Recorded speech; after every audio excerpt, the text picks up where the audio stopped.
Hello everyone, welcome to my YouTube channel PSC academy. तो आज की जो हमारी वीडियो है ये वीडियो नंबर 3 है, चैप्टर नंबर 3 की। तो फर्स्ट क्वेश्चन हमारा कह रहा है कि suppose you are in dark room. जब हम मान लेते हैं कि हम किस में, डार्क रूम में हैं, can you see the object, क्या आप जो है वो ऑब्जेक्ट देख पाते हैं? तो इसका आंसर हो जाएगा नो।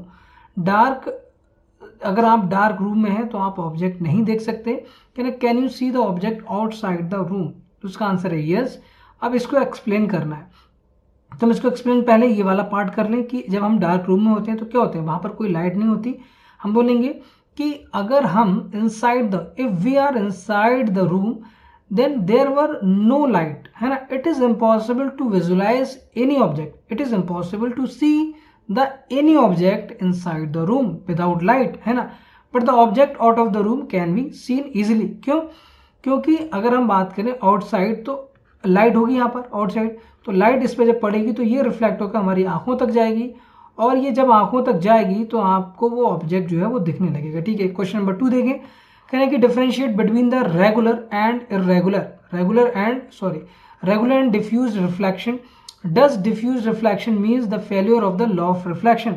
तो इसका आंसर होगा नो, कोई फेल्यूर नहीं है। ठीक है, अब यहाँ पर अगर हम बात करें रेगुलर रिफ्लेक्शन की, तो यहाँ पर आप टेबल भी बना सकते हो इस तरह से। तो यहाँ आप रेगुलर लिख दें और यहाँ पर आपका जो हो जाएगा डिफ्यूज हो जाएगा। ओके, तो रेगुलर रिफ्लेक्शन में जो है वो सरफेस जो है स्मूथ होती है, तो उसके लिए वहाँ पर होगा रेगुलर रिफ्लेक्शन। और डिफ्यूज होता है वो इरेगुलर, मतलब रफ सरफेस के लिए होता है। ऑन द रफ सरफेस आप यहाँ लिख सकते हैं। ठीक है, तो की पॉइंट आप याद करें। दूसरा जो है वो रिफ्लेक्टेड रे जो है वो एक पर्टिकुलर डायरेक्शन में मूव करेगी। तो यहाँ पर बोल सकते हो कि जो रिफ्लेक्टेड, कौन सी रिफ्लेक्टेड रे जो है वो मूव करेगी इन अ पर्टिकुलर डायरेक्शन। और यहाँ पर जो रिफ्लेक्टेड रे वो रैंडमली कहीं भी जाएगी, रिफ्लेक्टेड रे मूव्स रैंडमली। ठीक है, थर्ड देखें आप। थर्ड यहाँ पर अगर हम बात करें तो एग्जाम्पल आप लिख सकते हो, यहाँ पर एग्जाम्पल लिख सकते हो, यहाँ पर प्लेन मिरर, कौन सा प्लेन मिरर लिख सकते हो। और यहाँ पर जो है वो रोड लिख सकते हो, है ना, रोड की सरफेस है, रोड सरफेस। तो वहां पर क्या होता है, वहां पर डिफ्यूजन होता है। ठीक है, क्या होगा वहां पर, डिफ्यूज्ड रिफ्लेक्शन होगा। ठीक है, डिफ्यूज रिफ्लेक्शन। थर्ड देखिए, आपको यहाँ पर बताएं, थर्ड में mention against each of the following whether regular और डिफ्यूज रिफ्लेक्शन, ठीक है, will take place when the beam of light strike, justify your answer. Polish दो ए का अगर हम बात करें तो ए में जो होगा वो पॉलिश्ड वुडन की बात कर रहा है। तो अगर पॉलिश्ड वुडन होगी तो क्या होगा वहां पर, रेगुलर होगा। क्या होगा, रेगुलर, क्योंकि उसकी जो सरफेस है वो स्मूथ है, तो यहाँ पर क्या होगा, रेगुलर होगा। ठीक है, और अगर हम कार्डबोर्ड सरफेस की बात करें, कार्डबोर्ड सरफेस, तो ये भी क्या होगा, स्मूथ। देखो ये हमारा स्मूथ है, तो यहाँ भी चाक पाउडर, नहीं आप जो है वो बी वाला देख लो पहले, है ना। चाक पाउडर की बात करें तो चाक पाउडर, देखो यहाँ कार्डबोर्ड में तो आपका रेगुलर ही होगा। चाक पाउडर की बात करें तो सरफेस थोड़ी खुरखुरी होती है ना, तो वहां पर क्या हो जाएगा, ये आप बोल सकते हो यहाँ पर डिफ्यूज होगा। ठीक है, क्या होगा, डिफ्यूज होगा। ओके, और अगर कार्डबोर्ड की बात करें तो कार्डबोर्ड जो मानता है, कार्डबोर्ड सरफेस आपकी क्या होगी, आई थिंक यहाँ भी डिफ्यूज होना चाहिए। क्यों होना चाहिए, उसका रीजन ये है क्योंकि ये क्या होगा, स्मूथ नहीं होगी, है ना। मिरर की बात करें तो यहाँ पर रेगुलर होगा। Marble floor with water स्पैट regular होगा। पीस ऑफ पेपर पे आप बोल सकते हो यहाँ पर आपका पीस ऑफ पेपर डिफ्यूज्ड बोल सकते हो। क्या बोल सकते हो, डिफ्यूज। ठीक है, करें state the laws of reflection. तो लॉ ऑफ रिफ्लेक्शन आपको स्टेट करना है, तो कहेंगे कि लॉ ऑफ रिफ्लेक्शन जो होता है states that the angle of reflection, क्या बोलोगे, angle I equal to angle R बोला था मैंने, angle of incident is equal to angle of reflection. ठीक है, इक्वल होगा। दूसरा क्या होगा, जो रिफ्लेक्टेड रे है, मतलब आप बोलो इंसिडेंट रे, रिफ्लेक्टेड रे, और जो प्लेन है या फिर जो नॉर्मल है वो किस होंगे, एक ही प्लेन में होंगे, कम टू सेम प्लेन। ठीक है, अब यहां पर अगर हम बात करें, नेक्स्ट करें कि describe the activity shows that the incident ray, reflected ray and the normal at a point of incident in the lie in the same plane. तो आपको ये एक्टिविटी जो है वो दिखानी है। तो ये एक्टिविटी आप दिखा सकते हो, कोई टॉर्च जो वहां पर दिया तो टॉर्च वाला है ना। जैसे आप क्या करें, यहाँ पर एक वो दिया था, यहाँ पर एक टॉर्च रख ली हमने, ये टॉर्च है, और यहाँ पर एक पेपर रख लो आप। ठीक है, और यहाँ पर एक टेबल है, ये टेबल है आपकी, इस टेबल के ऊपर रखा। तो यहाँ पर आप क्या करें, सामने जो है वो मिरर रख दें यहाँ पर, है ना, मिरर, और इसको एक एंगल के थ्रू यहाँ पर होल बना दें इस पेपर के अंदर, और वहाँ से आप जो है वो ड्रॉ करें। एक ये टॉर्च ऑन करेंगे तो तुरंत लाइट यहाँ जाएगी, और ये इसका क्या है, नॉर्मल है, और एक रिफ्लेक्टेड रे है। ये तीनों चीज़ें एक प्लेन के अंदर होंगी। ये वाली एक्टिविटी आपको दिखाना है। 6 देखो, फिल इन द ब्लैंक्स आपको यहाँ बताना है। तो fill in the blanks first देख लेते हैं। तो फर्स्ट हमारा क्या, person 1 metre in front of plane mirror seems to be, कितने मीटर होगा वो 1 मीटर ही दिखेगा। क्या होगा, अगर हम देखो, अगर ये यहाँ पर, अगर हम यहाँ की बात करें, अगर ये 1 मीटर है तो यहाँ पर भी क्या होगा, ये 1 मीटर होगा। अब देख लेते हैं पूछ क्या रहा है। कह रहे हैं कि a person 1 metre in front of plane mirror seems to be इतने मीटर फ्रॉम हिज इमेज। तो इमेज से बताना है, ये वाली डिस्टेंस आपसे पूछ रहे हैं, तो ये कितनी हो जाएगी, 2 मीटर हो जाएगी। तो इसका आंसर क्या होगा, 2 मीटर हो जाएगा। इफ़ यू टच योर, क्या करें, if you touch your ear with right hand in front of plane mirror it will be seen the mirror right ear जो है वो लेफ्ट दिखेगा। ऐसा क्यों होगा, ये हमारा जो है विद लेफ्ट हैंड होगा। यहाँ पर ये कह रहे हैं कि लेफ्ट ईयर को अगर आप करेंगे तो लेफ्ट ईयर राइट दिखेगा, और योर राइट ईयर जो है वो लेफ्ट ईयर दिखेगा, लेफ्ट हैंड। ठीक है, यहाँ पर ये हो जाएगा। ऐसा इसलिए हो रहा है क्योंकि आपकी जो इमेज बनती है वर्टिकल इन्वर्टेड होती है। ठीक है, अब यहाँ पर अगर देखें, the size of the pupils become when you see dim light. Dim light देखेंगे तो ये क्या हो जाएगा, लार्जर हो जाएगा, इसका साइज क्या हो जाएगा, लार्ज हो जाएगा, लार्जर लिख लें आप। Night birds have cones than rod. तो आपको बताना है कि लेस होंगी या कम होंगी। तो मैंने आपको बताया था वहाँ पर, आप याद करें, सी बी कोन्स होती हैं वो किसके लिए सेंसिटिव होती हैं, ब्राइट लाइट के लिए, है ना। तो नाइट के लिए हमें ब्राइट लाइट नहीं, हमें जो है वो आर डी चाहिए, मतलब ये रॉड ज़्यादा चाहिए। तो क्या लेस कोन देन रॉड, तो यहाँ पर हो जाएगा लेसर कोन्स, है ना। लेसर आप हो जाएगा, फ्यूअर लिख दो, लेसर लिख दो। कह रहे हैं कि angles of incident is equal to angle of reflection. Always होगा या कभी कभी होगा, ये हमेशा आंसर इसका क्या होगा, ऑलवेज। ठीक है, हमेशा होता है, ये हमेशा वैलिड होगा। Image formed by the plane mirror क्या होती है, देखो वो वर्चुअल तो होगी, बिहाइंड बनेगी, एंड इनलार्ज नहीं होगी, सेम होगी। तो इनलार्ज वाला काट दो आप, इनलार्ज वाला काट दो। साइज एज सब्जेक्ट, साइज ये वाला हो जाएगा।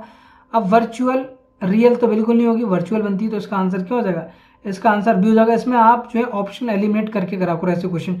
Describe the construction of kaleidoscope. तो कैलेडोस्कोप का कंस्ट्रक्शन आप देख लें, बुक में वो एकदम साफ साफ दिया है, उसको वहां से पढ़ लें। Draw the labelled sketch diagram of human eye. ये भी आपको जो है वो डायग्राम जो है वो बुक से ड्रॉ करना है। कहना, Gurmeet wants to perform activity 16 point using laser torch, her teacher advised her not do so. कहना इसलिए ऐसा होगा कि वो आपकी जो आंख है उसको क्या कर सकता है, खराब कर सकता है। ठीक है, और क्योंकि जो लेज़र लाइट होती है वो उसकी जो इंटेंसिटी तो बहुत ज़्यादा होती है, हार्मफुल आपके लिए, उससे आपकी आई के लिए, तो आप ऐसा बिल्कुल ना करें। Explain how you can take care of your eyes. तो वो सारे जो पॉइंट्स लिखे हैं, है ना, यहाँ पर अगर आप देखेंगे तो ये लिखें, देखो यहाँ से लेके यहाँ तक, ये वाले केयर ऑफ आईज, इसको पूरा आप यहाँ से पढ़ लें और सारे पॉइंट्स एक एक करके यहाँ पर लिख दें। ठीक है, सारे पॉइंट लिख देना है आपको। अब यहाँ हम बात कर रहे हैं कि what is the angle of incident if of the ray reflected ray of an angle of 90 to the incident ray. अब करें, अगर इंसिडेंट एंगल जो है वो 90 डिग्री है, तो आपको बताना है व्हाट इज द, सॉरी यहाँ पर वो कह रहे हैं what is the angle of incident, आपको बताना है। ठीक है, एक मिनट, ये नॉर्मल है, तो एंगल ऑफ इंसिडेंट रे आपको बताना है, मतलब ये आई बताना है, और ये आपका क्या हो जाएगा, आर हो जाएगा, ये वाला। कह रहे हैं कि if the reflected ray is at an angle of 90 degree to the incident ray, तो इंसिडेंट रे से 90 डिग्री में, मतलब ये पूरा एंगल जो है वो 90 डिग्री दिया है। तो आपको पता है कि आई इक्वल टू आर होता है, आई इक्वल टू आर होगा, और यहाँ पर आई प्लस आर की जो वैल्यू दी है वो 90 डिग्री दी है। तो आई कितना हो जाएगा आपका, जो हो जाएगा 45 डिग्री हो जाएगा। कितना, 45 डिग्री। 14 देखो, how many images of a candle be formed, it is placed between the two parallel mirrors separately by 40 centimetre. 40 centimetre दूर जो रखा है, तो आपको बताना है कितनी इमेजेस बनेंगी वहां पर, है ना। तो अगर आप देखें, प्लेन मिरर है, ये दो मिरर्स हैं, और हमने कहा इन बिटवीन, है ना, candle is how many images of the candle will be form place between the two parallel plane.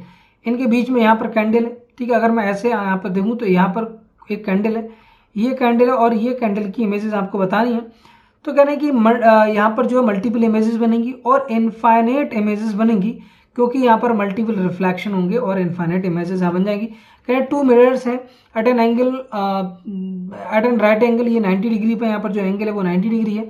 Ray of light incident, यहाँ पर रे ऑफ लाइट जो है इंसिडेंट हो रही है। अब देखो यहाँ से ये जो है वो इस तरह से यहाँ रिफ्लेक्ट होगा, आपको पता है ना।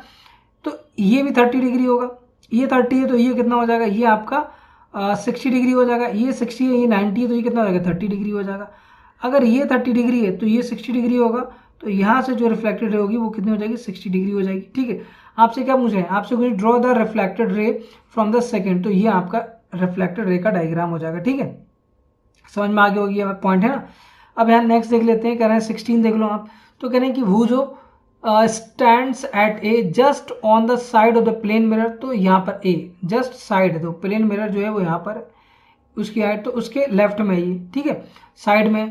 कह रहे हैं कि as shown in the figure, can you see himself in the mirror, कह रहे हैं कि क्या आप देख सकते हैं, also can see the image of the object at P पर है, क्यू पर है और आर पे है, तो आप क्या आप देख पाएंगे। ठीक है, अगर यहाँ पर हम ध्यान से देखें तो वो जो है वो यहाँ पर जो है वो अपनी reflected can not see image को नहीं देख सकता। ठीक है, क्योंकि रिफ्लेक्टेड रे जो है वो उसकी आइज पर नहीं पहुंची। कैसे, देखो यहाँ पर ये नॉर्मल बना लो, है ना, और ये यहाँ पर जो रे होगी वो ऐसे चली जाएगी, तो रिफ्लेक्टेड रे अगर वापस आती है तभी दिखेगा, है ना।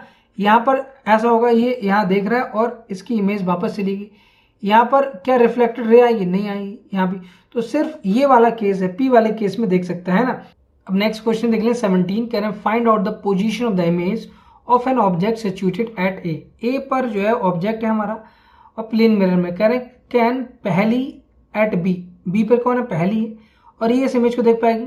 अगर हम ध्यान दें तो यहाँ पर अगर फोकस करें, ठीक है, तो देखो इसकी जो इमेज बनेगी वो ऐसे जाएगी और एक इमेज तो यहाँ बनेगी यहाँ पर इस ऑब्जेक्ट की। अब क्या होगा कि ये जो इमेज है, अगर हम बात करें पहली के बारे में, है ना, तो ये इस तरह से अगर आएगी तो ये रिफ्लेक्ट होकर यहाँ पर जाएगी, और कुछ अगर दूसरी इमेज की बात करें तो वो कुछ ऐसे मान लो ये यहाँ से रिफ्लेक्ट होकर यहाँ जा रही है ना, ये वाली। अब यहाँ से अगर आप देखें तो ये इससे मैच हो रही नहीं हो रही, यस बिल्कुल हो रही है, ये इससे हो रही है। ठीक है, तो इस तरह से ये वाली इमेज हो जाएगी। ठीक है, अब यहाँ पर देखें कि कैन पहली at B see the image, तो यहाँ पर आंसर हो जाएगा कि पहली जो बी पर है तो वो इमेज को क्या देख पा रही है, नहीं देख पा रही है, तो इसका आंसर हो जाएगा यस। ठीक है, यस आपका हो जाएगा। तो पहले में तो आपको पोजीशन मैंने ये बता दी कि इस ऑब्जेक्ट की पोजीशन ए डैश बोल दो, ये इमेज पोजीशन है, क्या है, इमेज पोजीशन। ओके, अब हम बात करते हैं सी की, can भूजो C the image, yes, इसका आंसर भी क्या हो जाएगा, यस हो जाएगा। व्हेन पहली मूव्स बी टू सी, पहली जो है बी से सी तरफ मूव करती है, क्या where does the image of A form, तो ए की इमेज जो है वो कहाँ फॉर्म होगी, सी पर फॉर्म होगी, है ना। तो बात करें कि image of the object A will not move, अगर ए की इमेज की बात करें तो वो जो इमेज जो है वो ये वाली बनेगी, ये वाली इमेज यहाँ नहीं जाएगी, है ना, ये वाली इमेज तो जो है वो सीधी निकल जाएगी। ठीक है, अगर पहली जो है इमेज की जो पोजीशन वो तो जो जहाँ पर बन रही वहीं बन रही, लेकिन अगर वो यहाँ पर आएगी तो देख तो पाएगी आसानी से। ठीक है, तो इसका आंसर हो जाएगा आपका हाँ, व्हेन पहली move from B to C, where does image of A, image of A जो है वो मूव करेगी, तो इसका आंसर होगा विल नॉट मूव, इमेज जो है वो remains at A dash, A dash अगर हमने लिया तो ए डैश ही होगा। तो ये हमारे क्वेश्चंस हो गए, 17 क्वेश्चन थे, ये हमारे कंप्लीट हो गए। आई होप कि आपको ये पूरा वीडियो समझ में आया होगा। अगर आपको ये वीडियो समझ में आता है तो उसको लाइक करें, शेयर करें और ज़्यादा से ज़्यादा अपने दोस्तों के साथ शेयर करें। If you have any query, confusion या जो भी आपको सजेशन वगैरह देना है, आप मुझे कमेंट बॉक्स में लिख सकते हैं। मैं आपके कमेंट का इंतजार करूँगा और जल्दी से जल्दी उसका रिप्लाई करने की कोशिश करूँगा। आई होप कि आपको पूरा वीडियो समझ में आया होगा। नेक्स्ट वीडियो मिलते हैं, तब तक के लिए bye, take care, Jai Hind. I am Atiq Ahmed, signing of.